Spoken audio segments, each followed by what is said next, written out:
Former Area 51 employee says, "We have extraterrestrial spacecrafts in top secret location known as S4. S4 is a secret military base that functions as a research center for alien spaceships. This is according to Bob Lazar. He was hired by the US government." In the paranormal realm, Bob Lazar has sparked a lot of debate and discussion. According to Lazar's claims, he worked with an alien technology in a top secret location known as S4, Sector 4, which is adjacent to the famed restricted military site Area 51 in Nevada, reverse engineering UFOs. S4, according to Lazar, is a secret military base that functions as a research center for alien spaceships. According to Lazar, he was hired by the US government. Lazar claims to be a qualified engineer and scientist, having earned a master's in physics from MIT and a master's in electronics from the California Institute of Technology, among other credentials. Both of these claims were debunked in 1993 when a Los Angeles Times inquiry discovered that none of the universities had any records of his supposed academic accomplishments. Stanton Friedman, a well-known physicist, ufologist, and investigator, also looked into Lazar's academic history, but came up empty-handed after many searches for transcripts, degrees, professional affiliations, and even pages in Caltech or MIT yearbooks. Friedman could only confirm one component of Lazar's education. Lazar did attend some electronics class at Pierce Junior College in Los Angeles in the late 1970s.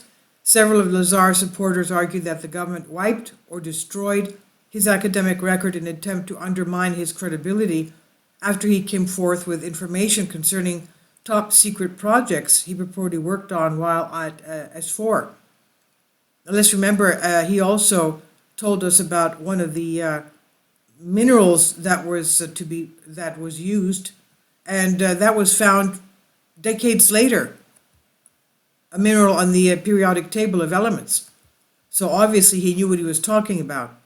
Now, anyway, going back to this, his educational and professional past is still a source of great speculation, and no solid verifications have been made public, feeding Lazar's supporters' claims that the authorities tampered with his personal documents. W-2 paperwork and pay stubs for Lazar have also surfaced, purporting to indicate that he worked for the US government in 1989, although many critics think the documents are frauds. Another point addressed in connection with Lazar's employment history is why he only worked for the government for 6 months and why such high-level secret research had to be delegated to an outside contractor like him. The issue of Element 115. Okay, here we go. The issue of Element 115, which Lazar claimed to have dealt with firsthand while performing his study, is one of the most intriguing components of Lazar's account. Element 115, dubbed unpentium, at the time of its discovery, is a super heavy synthetic chemical element that was found in 2003. Element 115, according to Lazar, was employed as a nuclear fuel source to power and accelerate the alien spaceship he studied. He further stated that the proton bombardment of element 115 would cause anti-gravity effect as well as antimatter based on energy generation, allowing the spaceship to not only propel itself but also sustain its fuel requirements at the same time. Lazar also stated in a critical 1989 television interview with investigator reporter George Knapp that the US government had 500 pounds of element 115 and that he was able to obtain a tiny amount of it for himself at one point, but that it was eventually taken again. Lazar claimed to have worked as a physicist at New Mexico's Los Alamos National Laboratory. Supporters of Lazar argue that this allegation may be verified because Lazar's name appears in a phone directory at the Los Alamos National Laboratory, so he was there.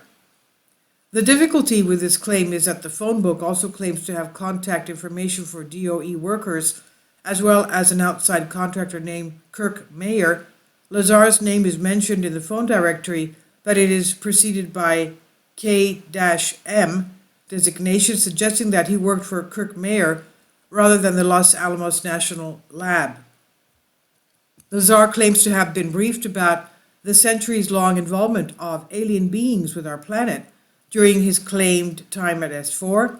In later testimonials, he claimed that the extraterrestrials came from a binary star system known as Zeta Reticuli, a renowned portion of the Southern Hemisphere constellation Reticulum. Many ufologists and other paranormal researchers believe Zeta Reticuli is the home of the Zeta Reticulans, sometimes known as the Greys, because of the consistent descriptions given by reported alien abduction victims and other eyewitness testimony. Unfortunately, Lazar has been embroiled in legal challenges in recent years over other business enterprises he pursued following his purported job at S4. After installing a computer system at the brothel in Clark County, Nevada, in exchange for what we'll term business services, he was arrested and charged with pandering. Despite the fact that it was allowed in Nevada, it's prohibited in Clark County, Bob was then sentenced to 3 years of probation and community work, which included, ironically, the installation of a computer system for Clark County administration. Lazar later founded United Nuclear, a scientific supply firm that began in New Mexico, but currently operates out of Lanesburg, Michigan. In the year 2000, high-powered magnets, diverse lab chemicals, and radioactive ores are among the scientific goods sold by United Nuclear. After it was revealed that Lazar and his wife were moving banned items over state lines, a violation of the Federal Hazardous Substance Act, United Nuclear became the focus of federal inquiry.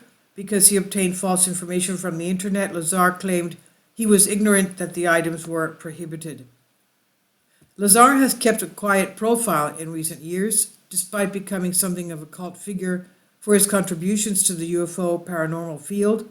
He's now organizing the Desert Blast yearly event, which is known as the world's largest outlaw fireworks spectacular.